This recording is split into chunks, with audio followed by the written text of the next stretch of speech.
Okay guys, I'm here today for Andrew Wiltse, huge honor for me. Guys, he's a black belt from Riff Pedigo from Daisy Fresh, the BJJ school Daisy Fresh. And he's winning everything. Last year he won the Pan Am's No Gi black belt adult. And he won the worlds pretty much on every single belt. And he's the new guy coming up, beating everybody. And he has this amazing system about guard passing that's called the bus on system. And he just showed me, and I was very, very impressed by it. And it's a system that every single position that you try to do, he's already expecting, and he has one reaction to it. So today he's gonna show us here one of his favorite ones, that's the knee slice. And I think that's gonna probably be the fastest and most efficient knee slice that you ever seen. And I'm super excited to learn from you, Andrew. Let's do it. So, just as a sort of history of this, I learned this from Jonathan Thomas when I was a blue belt. And it is one of the additions to my game that took me from being mediocre to someone who could go with really good guys, okay? So, to start, you have to know that every single time he grabs my ankle, there's always an underhook, okay? And for me to do an efficient knee slice, I'm gonna need an underhook unless I'm gonna go cross collar, but cross collars are hard to jump into from certain positions, okay? Now, the other fundamental rules for knee slicing are I don't really want to knee slice the same way his hips are turned, because the knee shield's gonna be in the way. If he's flexible, he's gonna be able to lasso me. It'd be a little different if I was already down and in, but you can't really dive into that. I can knee slice through the middle. I just have to have better timing and better underhooks, because it doesn't take a lot for this knee to turn in front of me. So my favorite time to knee slice someone is when I make their hips face the other direction, okay? Now, if I wanna knee slice you, what I'm gonna do is I'm gonna step extremely deep into your knee, because everyone in the world has that automatic reaction where they grab your ankle, okay? And now, I'm not stepping into De La Riva. This would be me stepping into De La Riva. My knee position and my shin position should be enough to load his knee up just a little further than he's comfortable. Okay, my knee's facing the same angle as his knee, so he can't really put the hook in. And if he tries, I'm gonna make sure I keep this hook pretty dead, okay?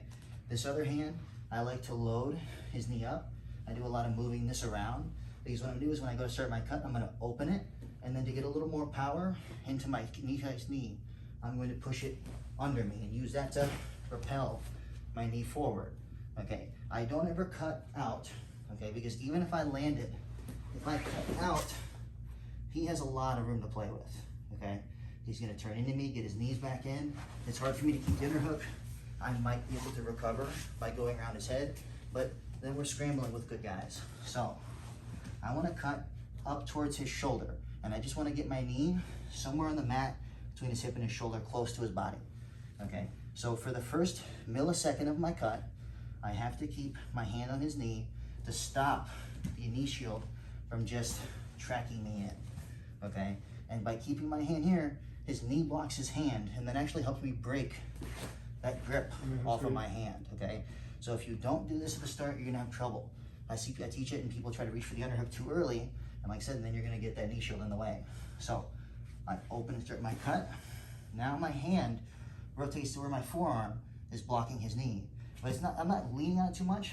It's kind of angling to naturally transition into the underhook as he sits up to follow me. And he automatically sits up because he still has a slight attachment to my ankle, okay?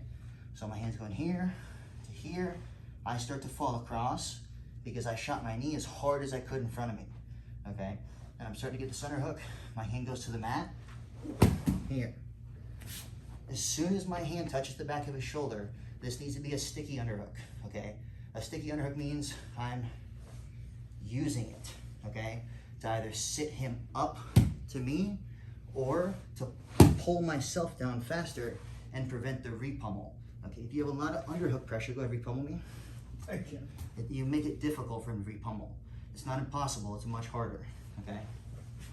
Now, the other reason I fall across, okay, is I'm preventing the knee shield from coming in, and I'm preventing him from kicking up and lassoing me by getting down right away. And if he gets a slight knee shield in, and I'm across and I have a sticky underhook, I can use this cross motion to clear the knee shield. Okay, so I can still be okay. So, when I go for this live, I go the moment he touches my ankle. Here.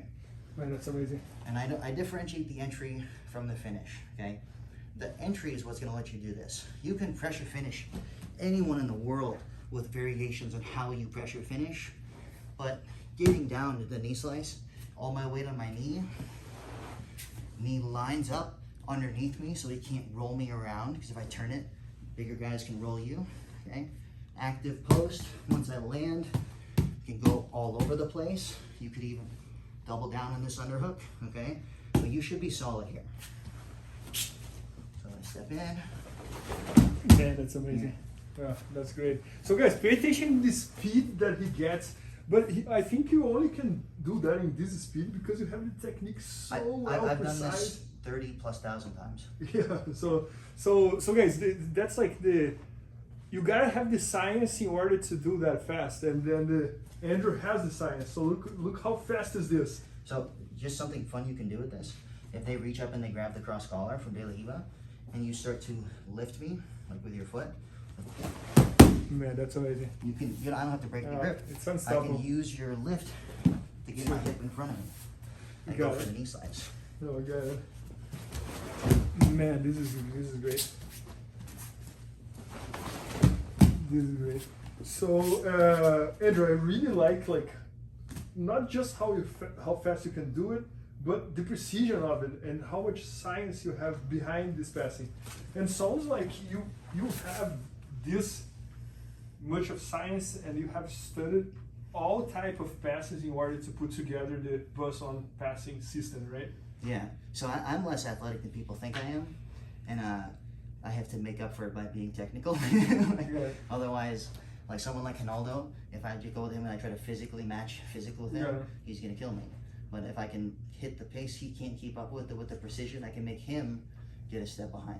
Got it. Oh, that's amazing. So just one more time, Andrew, so just like about all the details here, so you approach with your leg, forcing me to keep my hip flat, right? You don't have my hip sideways. Not with my knee, but with my shin, loading your knee up. So then I'm completely flat here, right? And if you don't grab my ankle, you don't give me my reaction, you start pressuring leg leaves and X passes, you do other passes. Okay? Got it.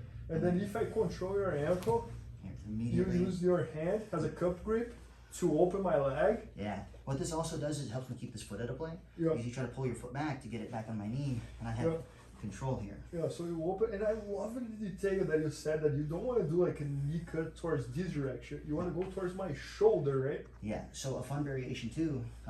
Some guys play De La Riva where they keep their knee turned in front of you. And in this situation, I'm going to do the same knee slice, but I can't cut out because that's not going to be in front of your knee. I'm going to cut up first, then out. So that's great. One, I keep your knee in front of you a little. I need to make this much separation. Man, that's amazing. So by changing the angle, that's amazing. I can still clear the knee in front of me. Yeah. Man, that's great. No, that's amazing. Very, very impressive. Yeah. So guys, Andrew has what he calls the bus on system to pass every single guard. And he has a reaction for every type of guard and a counter attack for every type of guard. So he just shot an entire instruction all about the buzz on system. It's more than 6 hours of content, and it's gonna be at bjjfanatics.com soon. So maybe by the time you're watching, it's already there. So make sure to check that out. We're super excited. It's gonna be one of the best guard passing systems we're gonna have on BJJ Fanatics.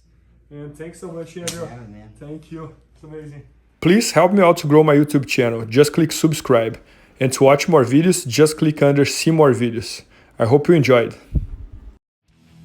BJJFanatics.com. Use the promo code YouTube Faria to get 10% off any instructional video. Improve your jiu-jitsu faster.